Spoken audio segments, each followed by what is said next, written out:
Hello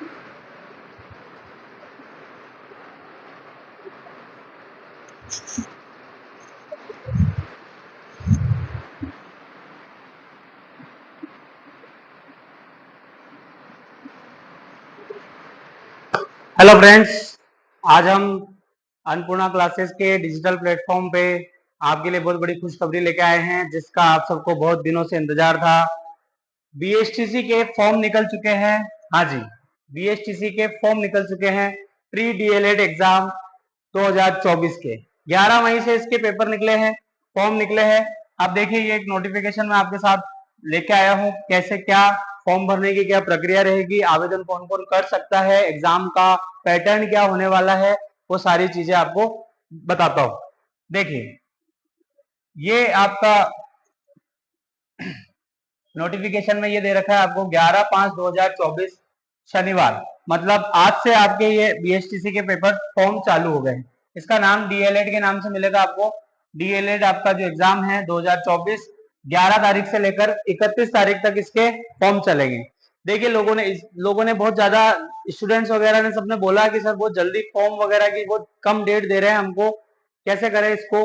तो ऐसा है सर, आपको हो सकता है हर बार जैसा इनका पैटर्न है, हर बार क्या करते हैं, डेट आगे बढ़ा देते हैं। ऑनलाइन एप्लीकेशन वगैरह आपको भरने रहेंगे। ऑनलाइन एप्लीकेशन अगर सारे फॉर्म नहीं आते हैं तो ये क्या करते हैं, इसको थोड़ा आगे बढ़ा देते हैं। ऐसे एग्जाम की डेट भी दे रखी है। देखिए, एग्जाम की डेट है, परीक्षा की तिथि 30 जून 2024।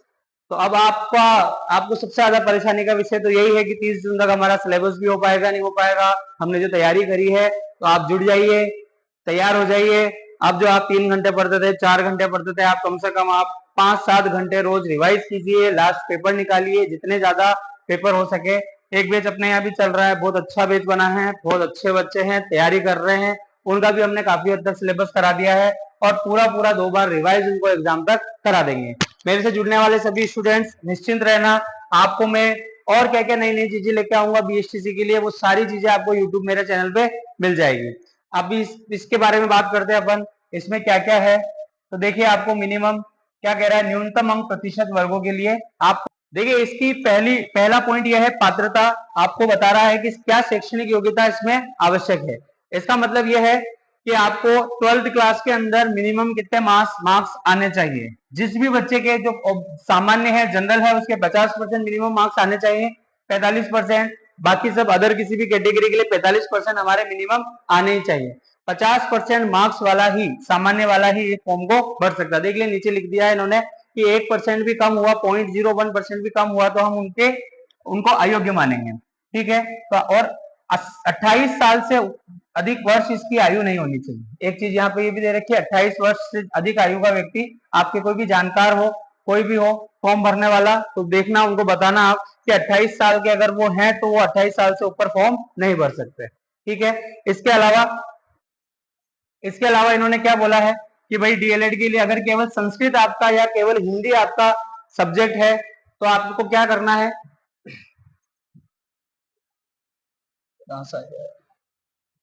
कितने कट लगवाएगा ये।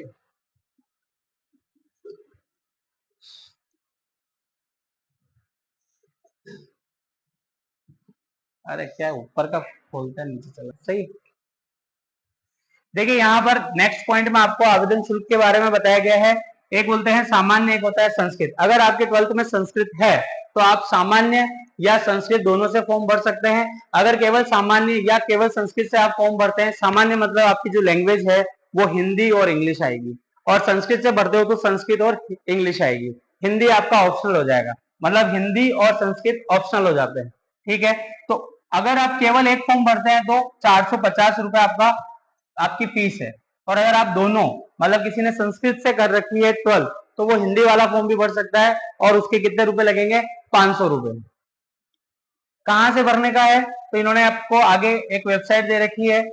ठीक है, इसके अलावा इन्होंने क्या दे रखा है, क्या क्या चीज चाहिए आपको पासपोर्ट फोटो चाहिए, बिल्कुल पासपोर्ट रंगीन फोटो होनी चाहिए 100 GB के अंदर, अंगूठे की निशानी चाहिए, साइन चाहिए, और इसके अलावा आपके जो भी जाति प्रमाण पत्र है, 12th का जो आपका पेपर है, 10th का जो आपका मार्कशीट है, उन सबका जाति प्रमाण पत्र होना चाहिए। और जिस जिस चीज का आप फायदा उठाना चाहते हो उन सबके आपको, जैसे आप एक्स सर्विसमैन का फायदा उठाना चाहते हो तो उसका भी आपके पास आवश्यक डॉक्यूमेंट्स होने चाहिए। इसके अलावा इसने एक वेबसाइट दे रखी है, देखो इसकी जो प्रवेश पत्र है उसकी वेबसाइट क्या है, प्री डीएलएड राज 2024, प्री डीएलएड राज 2024.in, ये आपकी वेबसाइट है जिस पर आपको कल को आवेदन पत्र भी, आवेदन आपको पत्र निकालना है, आपका जो एडमिट कार्ड निकालना है वो सब आपको इस पे मिल जाएगा। इसके अलावा इन्होंने क्या चाहिए अधिक जानकारी के लिए, ये बाकी सब नॉर्मल चीजें हैं, ठीक है। अब आते हैं हम मेन बात पे कि अंग्रेज ये जो परीक्षा है वो उसका पैटर्न क्या है, परीक्षा कैसे होती है।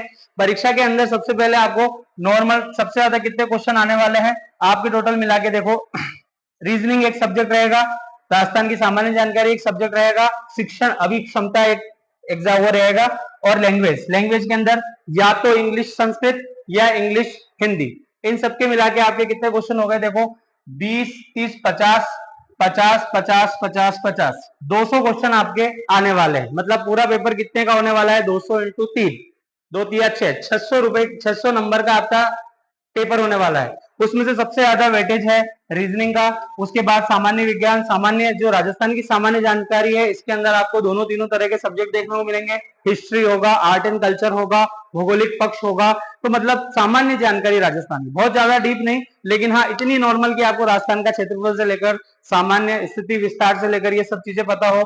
एक शिक्षण अभिक्षमता ये हर बार एक बहुत बड़ा रोल प्ले करती है, क्योंकि एक समय था जब ये अलग अलग वेटेज के रूप में थी, मतलब एक ऑप्शन में अगर एक क्वेश्चन में अगर 4 ऑप्शन आते हैं उनमें से 3 सही होंगे और उन 3 में कोई एक कम सही होगा और उससे ज्यादा सही होगा और उससे ज्यादा सही होगा, जो सबसे ज्यादा सही है उसके 3 नंबर, जो उससे थोड़ा कम सही है 2 नंबर, और जो उससे भी थोड़ा कम सही था उसके 1 नंबर मिलता है। तो कैसे भी करके लोगों के नंबर तो आ ही जाते, ठीक है। लेकिन अब हमें क्या ध्यान रखना है कि हमारा एक ही क्वेश्चन वो सही होना चाहिए, 3 नंबर उसके मिलेंगे। पिछली बार स्टूडेंट्स इस धोखे में रह गए, इस वजह से उनके 10-20 नंबरों से लास्ट में बहुत सारे लोग चूके कि सर हमारा हुआ नहीं, हमारा पेपर अच्छा हुआ था पर हमको इसने मार दिया। तो आप ध्यान रखना शिक्षण अभिक्षमता का भी बहुत विशेष ध्यान रखना, 50 क्वेश्चन 150 नंबर बहुत होते हैं, 150 नंबर आपको रीजनिंग में मिलते हैं, 150 नंबर आपको राजस्थान की सामान्य जानकारी। इसके अलावा एक अच्छा सब्जेक्ट है इंग्लिश, इंग्लिश की सबसे बेसिक जानकारी आपको टेंसेस वगैरह की नॉर्मल जानकारी, फिल इन द ब्लैंक्स, कुछ आपके इडियम फ्रेजेस और कुछ आपको बेसिक जानकारी होनी चाहिए प्रीपोजिशंस वगैरह की, और उसके अंदर आपको 60 नंबर मिलेंगे। अगर आपकी इंग्लिश थोड़ी भी सही है, अच्छी है, आप इसमें से 50-60 नंबर आराम से ला सकते हैं, 50 तो ला ही सकते हैं। और जिनका विषय सब्जेक्ट संस्कृत है वो विशेष ध्यान रखना, उनके पास बहुत अच्छा ऑप्शन रहता है 90 नंबर यहाँ लाने का, और हिंदी सब्जेक्ट के लिए भी वही बात, 90 नंबर वो यहाँ ला सकते हैं। 90 में से 60 70 80 70 80 एक अच्छा एवरेज माना जाता है, इतने नंबर लोग लाते ही हैं जिनका सब्जेक्ट हिंदी है। इन सबके अलावा ये सारे अच्छे सब्जेक्ट्स हैं, इन सबके अलावा रीजनिंग भी एक अच्छा सब्जेक्ट है, इसमें ज्यादा नंबर आते हैं लोगों के, क्योंकि ये स्कोरिंग है, इसके अंदर 4 ऑप्शन में से आपको मिल ही जाता है कि ये सही नहीं तो ये सही। तो अब रीजनिंग के अंदर आप, पिछली बार ही मेरे स्टूडेंट 120 130 वाले बहुत स्टूडेंट्स थे जो 120 130 140 भी लाए हैं, 145 भी लाए हैं, पर मैं एवरेज बता रहा हूँ 110 115 से ऊपर ही लाते हैं। तो इसका विशेष ध्यान रखना। क्या करना है आपको रीजनिंग के लिए मैं आपको बताता रहूंगा अलग अलग वीडियोस के अंदर, रीजनिंग के आपके कहाँ कहाँ ट्रिक्स लगती है, कैसे उसमें स्कोर किया जा सके ज्यादा से ज्यादा। तो आप मेरे यूट्यूब चैनल पे आप बने रहिएगा, मैं बार बार कुछ ना कुछ अच्छा एक नई चीज मैं आपके लिए लाया हूँ सब स्टूडेंट्स के लिए, जो भी पिछले 10-15 साल के बीएसटीसी के पेपर हुए हैं मैं उनको सोल्व कराऊंगा यूट्यूब पर। अपनी एक क्लास होगी ज्यादा ज्यादा 1 घंटे की, कैसे आपको पेपर देना है, कैसे उसको सोल्व करना है, कैसे आपका टाइम निकलेगा, कैसे आपको एग्जाम के अंदर 3 घंटे बिताने हैं, उन सब की जानकारी मैं दूंगा। कैसे पिछले साल के पेपर आए उनको रिलेट करिए, उनको देखिए कि ये वाले क्वेश्चन में ज्यादा वेटेज कहाँ से आता है। जैसे कोडिंग डिकोडिंग से हमारे 5 क्वेश्चन बनते हैं तो 15 नंबर का वो टॉपिक हो गया, हम ज्यादा समय किसी और टॉपिक में खराब कर रहे हैं तो पहले हम उन चीजों को करेंगे जिसमें ज्यादा नंबर आते हैं, ठीक है। इसके अलावा मैं आपको जितने पेपर सोल्व कराऊंगा आप हमसे जुड़े रहिएगा, जितने जितने ज्यादा पेपर सोल्व होंगे उतने ज्यादा आपको फायदा होता रहेगा। एक अलग से नोटबुक लेना, उसमें सब नोट कर लेना, पिछले 10-15 साल के पेपर, सबसे बेस्ट एग्जाम की स्ट्रेटेजी यही होती है। पिछले 10-15 साल के पेपर अगर आपने ढंग से देखे हैं तो आप ये मान के चलिए आपके 50-60 नंबर केवल उन पेपर सोल्व करने से आएंगे, केवल नंबर नहीं क्वेश्चन, 50-60 क्वेश्चन आपके केवल पिछले 2-3 साल के 20-30 आपने पेपर लगाए हैं 10-15 साल के, आपको मिल जाएगा कि आपके 60-70 क्वेश्चन यहाँ से सही हो जाते, सीधे सीधे क्वेश्चन देखने को मिलते हैं, उनसे रिलेटेड हो सकते हैं। जैसे अगर इस बार मान सिंह के बारे में कुछ पूछा तो अगली बार जय सिंह के बारे में पूछ लेगा, या जैसे हवा महल के बारे में पूछा तो आमेर के किले के लिए पूछ लेगा। इस टाइप से रिलेटेड क्वेश्चन मैं आपको सोल्व करना सिखाऊंगा पेपर में, कैसे आपको देखना है, किस चीजों पे ज्यादा ध्यान देना है, किस पे कम ध्यान देना है। चलिए बात करते हैं अपन 600 नंबर का ये पेपर होगा, इनके अलग अलग वेटेज है, आप देख सकते हैं इसमें किसका क्या वेटेज है, अच्छे से इसको देखिए। देखिए इसके अलावा क्या चीज आती है, इसके अलावा ये ऑनलाइन नहीं होगा, ऑफलाइन होगा। ऑफलाइन पेपर में आपको एक ओएमआर शीट दी जाएगी, ओएमआर शीट को भरने का भी तरीका, इसका मतलब आपको टेस्ट देने पड़ेंगे। कई बार क्या होता है, हम 4 ऑप्शन रहते हैं, पहले दूसरे तीसरे चौथे, हम 5वां पता नहीं क्या लगा देते हैं, ए की जगह बी भर देते हैं जल्दबाजी में। कुछ लोगों का पेपर का करने का तरीका होता है कि वो क्वेश्चन पहले ही सारे टिक कर लेते हैं और उसके बाद ऑप्शन लगाते हैं। कुछ लोगों को सही लगता है कि हाथों हाथ अपन लगाते चले, टिक लगाते चले, उसी टाइम बबल भर दें। तो ज्यादा अच्छा मुझे लगता है सेम टाइम पे बबल भरना। हम लास्ट में अगर सारे भरने लगते हैं तो कई बार हमारा क्रम ऊपर नीचे होता है तो हम गलत भर देते हैं। तो इस चक्कर में मत रहना, एग्जाम में सब धुआं धुआं हो जाता है। एग्जाम में हमको ए बी दिखता है, बी सी दिखता है, तो इस बारे में ध्यान रखना कि हमारा अभी क्वेश्चन हुआ है, हाथों हाथ बबल भर दीजिए, ढंग से चेक करके भरिए। 2 बार क्वेश्चन का आंसर चेक करके 2 बार उसको देखिए, फिर बबल भरिए, क्योंकि एक बार भी आपने बबल भर दिया तो आपको व्हाइटनर नहीं मिलेगा, आप दूसरा ऑप्शन भरोगे तो उसे गलत ही माना जाएगा। ठीक है, इसके अलावा सिलेबस के बारे में बात करते हैं।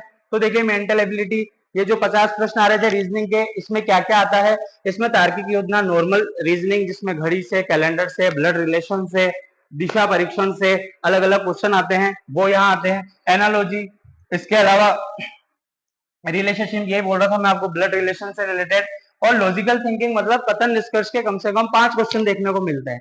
5 क्वेश्चन आपको कथन निष्कर्ष से मिलेंगे, 5 क्वेश्चन कोडिंग डिकोडिंग से मिलेंगे। उसके अलावा सबका थोड़ा थोड़ा सा वेटेज रहता है।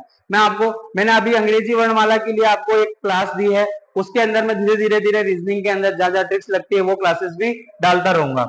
इसके अलावा देखो राजस्थान के अंदर इन्होंने बहुत ज्यादा कुछ बताया नहीं है, लेकिन नहीं बताकर और ज्यादा हमको उलझा दिया है। क्या बोला है कि भाई हिस्टोरिकल एस्पेक्ट्स, मतलब आपको ऐतिहासिक पक्ष, मतलब इतिहास के बारे में केवल इतना सा लिख दिया। इसका मतलब हमें इतिहास पता होना चाहिए, राजस्थान का 1857 की क्रांति या इसके पहले बड़े बड़े राजघराने, चौहान वंश कैसा रहा, कैसा कच्छावा वंश, कैसा आपका मेवाड़ वाला रहा है, कैसा आपका मारवाड़ रहा है, उनके बारे में बड़े बड़े युद्ध, जो भी इंपोर्टेंट युद्ध है वो तारीख समेत याद होने चाहिए। इसलिए आप पेपर देखोगे आपको पता चल जाएगा कि कितना डीप हमें पढ़ना है, और ज्यादा अंदर जाना है कि नहीं जाना है वो भी हम बता देंगे आपको कि कितना अंदर आपको। ये हमको सब कैसे पता चलता है कि कितना गहराई में पढ़ना है, ये हमें टेस्ट पेपर लगाने से ही पता चलेगा, लास्ट के पिछले साल के पेपर देखने से ही पता चलेगा।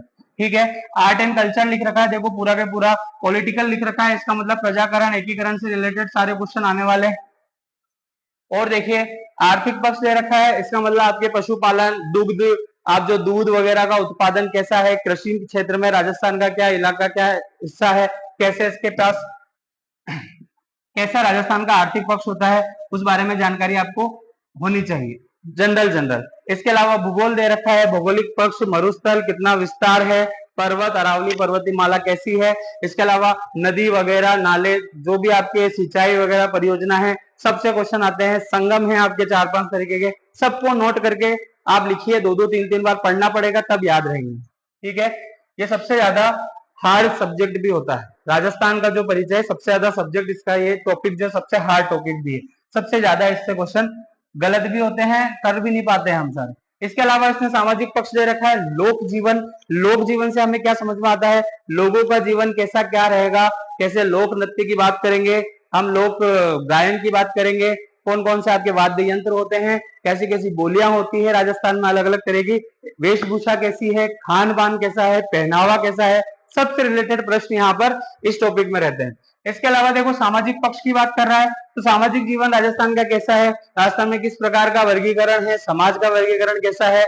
इसके अलावा इसमें पहनावे से रिलेटेड, बोलियों से रिलेटेड, वाद्य यंत्रों से रिलेटेड, कोई पुरुष है, पुराने साहित्यकार हैं, कोई अच्छा आपका महापुरुष हुए हैं, काफी अच्छे अच्छे नाम, कन्हैयालाल सेठिया जैसों के नाम अपन ने सुने हैं, या भारत के नाम सुने हैं, केसरी सिंह भारत, इन सबका जीवन परिचय थोड़ा थोड़ा सा, विजयदान देथा का नाम सुना है, इनके बारे में, इनकी कृतियां, साहित्य के बारे में, वो सारी चीजें यहाँ आती हैं। इसके अलावा देखो ये आपको मैंने बताया, ये थोड़ा सा आपका सबसे कम स्कोरिंग यही रहता है, सबसे कम स्कोरिंग। जबकि इसमें बहुत अच्छे प्रश्न आते हैं, 50 प्रश्न ऐसे आएंगे जिसमें से 20-25 प्रश्न आप अभी मैं आपको दूंगा तो आप अभी कर लेंगे। इसमें नॉर्मल आपका विश्लेषण शक्ति को देखा जाता है कि आपकी विश्लेषण शक्ति कैसी है। एक क्लास में बच्चे और टीचर के बीच में कैसा संबंध होना चाहिए, आप बच्चों को पढ़ाना जाना चाहते हैं, बीएसटीसी किसके लिए काम आ रहा है, टीचिंग के लिए, तो आप किस हिसाब से पढ़ाएंगे, आपका मानसिक स्तर कैसा है बच्चों के प्रति, उनसे रिलेटेड क्वेश्चन आते हैं कि आप एक कक्षा के अंदर किसी बच्चे ने कोई प्रश्न पूछा तो आप उसका जवाब कैसे देंगे। इस बारे में सबसे ज्यादा समस्या कहाँ आती है, एक तो देखो ये आपका जो है सीसीई, ये बहुत सारा काम की चीज है। सतत एवं व्यापक मूल्यांकन, सबसे इंपॉर्टेंट टॉपिक यही होता है, इससे ज्यादा क्वेश्चन बनते हैं और इसमें आपके कई सारे राइटर्स के भी नाम है, अलग अलग थ्योरीज है, थोड़ी सी जानकारी उनके बारे में भी होनी चाहिए। भारत के सरकार ने, राजस्थान सरकार ने क्या क्या योजना इसके लिए चलाई गई है, ये जो आपका है कंटिन्यूस एंड कॉम्प्रिहेंसिव इवैल्यूएशन, इसकी कैसी कैसी योजनाएं राजस्थान सरकार द्वारा चलाई गई है या भारत सरकार इसको कैसे कैसे काम कर रहा है, उस पर आपका सारा रहता है। ये वाला सबसे ज्यादा इंपॉर्टेंट टॉपिक रहता है, अगर कोई आप देख भी रहे हो तो सतत व्यापक मूल्यांकन को ज्यादा अच्छे से देखेगा।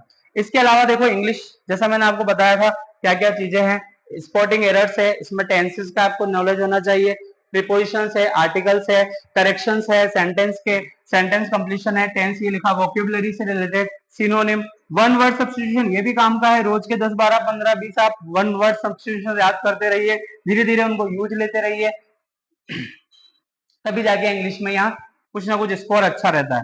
इसके अलावा संस्कृत, संस्कृत के अंदर देखिए आप क्या क्या लिखा है इसमें, स्वर, व्यंजन, अकारांत, अकारांत, अकारांत, स्त्रीलिंग, पुल्लिंग, नपुंसक लिंग और उपसर्ग, प्रत्यय, संधि, समास, वचन, लिंग, विभक्ति, कारक, ये सभी एक बेसिक ग्रामर होती है।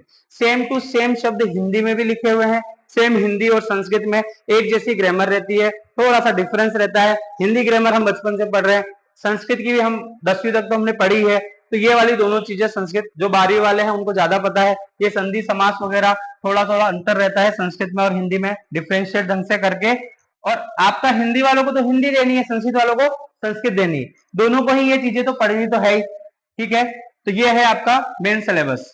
ठीक है, सिलेबस को अच्छे से देख लीजिए, आप चाहे तो इसका स्क्रीनशॉट रख लीजिए कि कैसे क्या आपको ध्यान रखना है। इसके अलावा बस ये इतना आपका नोटिफिकेशन आया है, डीएलएड का एग्जाम है 30 तारीख, आपको बोला है 30 जून, मतलब आज की तरफ से माने तो अपने पास 50 दिन भी पूरे नहीं रहे। मेरे हिसाब से ऐसा मुझे लगता है, मैं कोई भी ऑफिशियल डिक्लेरेशन नहीं कर रहा हूं, लेकिन ऐसा मुझे लगता है पिछले 2-5 साल के ट्रेंड को देखते हुए ये एग्जाम आपका 1 महीने से 1.5 महीना आगे खिसक सकता है। लेकिन उसके भरोसे मत रहिए, आप ज्यादा से ज्यादा पेपर लगाएं, यूट्यूब पे जुड़े रहिए, मैं ज्यादा से ज्यादा पेपर आपको सोल्व करा के वीडियोस डालता रहूंगा। चलिए धन्यवाद। इसीलिए इसके बाद आपको बेस्ट ऑफ लक, जो भी बीएसएससी की तैयारी कर रहे हैं, हमारी शुभकामनाएं आपके साथ है। Thank you.